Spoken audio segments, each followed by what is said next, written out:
Bonjour, je suis Alexis du support. Comment je peux vous aider aujourd'hui?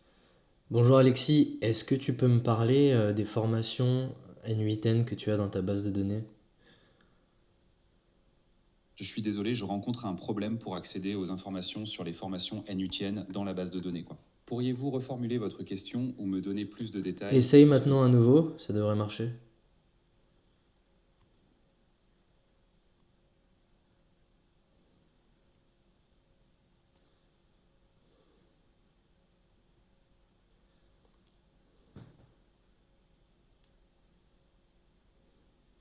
Absolument.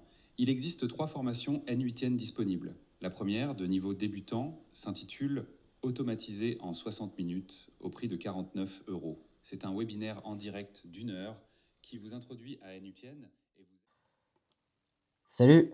Aujourd'hui, je vais vous montrer comment mettre en place un agent IA vocal avec Eleven Labs, Pincoin et N8N en une dizaine de minutes. On est parti. Alors, l'objectif, c'est d'utiliser deux workflows N8N. Le premier, qui va nous permettre de vectoriser des documents dans une base de données vectorielle euh, au sein de Pinecoin. Et le deuxième qui va tout simplement nous permettre de faire tourner l'agent en appelant un webhook de Eleven Labs, en interrogeant l'agent IA, en fournissant un outil à l'agent IA, donc la base de données vectorielle, dans laquelle l'agent pourra aller chercher et retrouver ce qu'on lui demande, et ensuite renvoyer la réponse à Eleven Labs. Donc, on commence avec un Google Doc dans lequel on a notre document. Donc, il est ici normalement.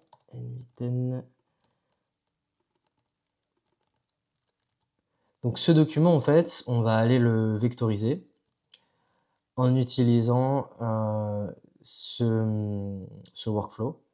Donc, les deux workflows vous seront fournis en lien de cette vidéo. On le trigger assez simplement avec un... On peut même le laisser en désactivé en fait, puisqu'il s'agit juste d'un processus pour télécharger un fichier sur Google Drive. Donc on voit ici que j'ai sélectionné Voice Agent Doc 1, qui est ce document, pour l'envoyer dans Pinecoin Vector Store.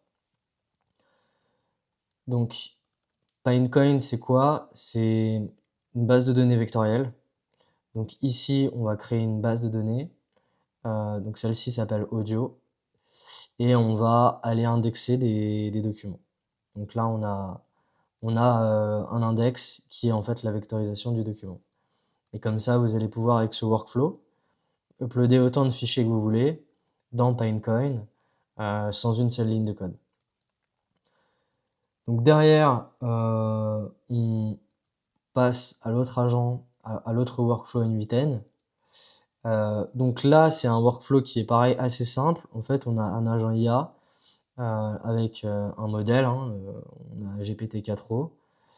On vient lui greffer un tool qui est, euh, qui est associé à un Pinecoin Vector Store. Et donc, on va demander à cet agent IA de chercher dans son tool euh, des informations qui pourraient correspondre à la demande qui est faite par l'utilisateur. Donc, rien de bien compliqué. Là où la magie s'opère, c'est via les webhooks qu'on va mettre en place euh, grâce à Eleven Labs. Donc là, dans ce webhook, on a une méthode post, et donc ce qui veut dire que Eleven Lab va aller poster une requête, la demande à l'IA, et donc ça se passe sur l'interface Eleven Lab, dans la partie agent. On va aller pouvoir créer un agent. Donc je vous montre mon agent. C'est un agent français. Donc là, il y a des champs à renseigner. Ça, c'est la première phrase que l'agent va dire. On en a souvent besoin. Et derrière, on met un système prompt qui va répondre à notre besoin. Ici, il faut bien préciser que, euh, que l'agent doit aller chercher dans ses outils un outil qui s'appelle N8N pour répondre aux questions en requêtant la base de données. Et cet outil, on le retrouve ici. Donc, si vous allez tout en bas dans Eleven Labs, vous pouvez créer des outils. Par défaut, il y a l'outil endCall qui permet de terminer l'appel. On peut rajouter tout un tas d'outils. Et donc, on crée un outil custom qui est un webhook qu'on va appeler N8N par souci de simplification. Et on lui dit utilise cet outil pour accéder à la base de données du projet. Et c'est là qu'en fait on va venir greffer l'URL du webhook qu'on retrouve ici. Attention parce qu'en production, cette URL elle change. Donc dès que vous passez en prod, vous devrez changer l'URL. Et ici on la met, ce qui permet de récupérer la requête. La deuxième chose qu'on doit ajouter, c'est dans le body parameters, on va aller ajouter la propriété qui est en fait la question de l'utilisateur qui a été retranscrite via Eleven Labs.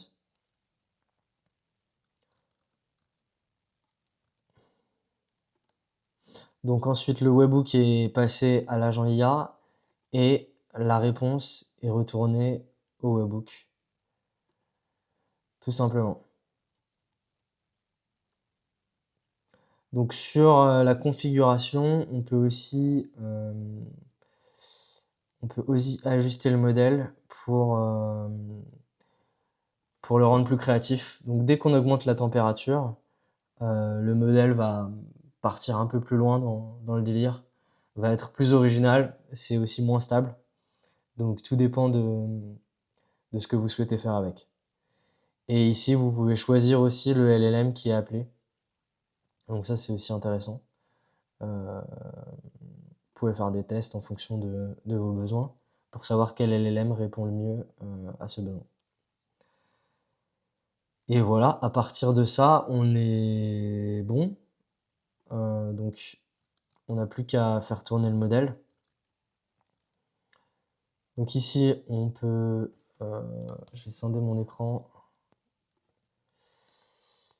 Et on peut tester l'agent IA.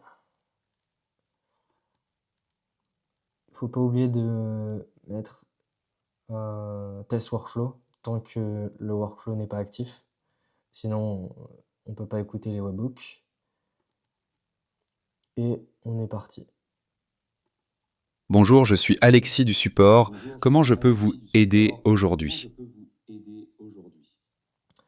Est-ce que tu peux me lister les formations disponibles dans la base?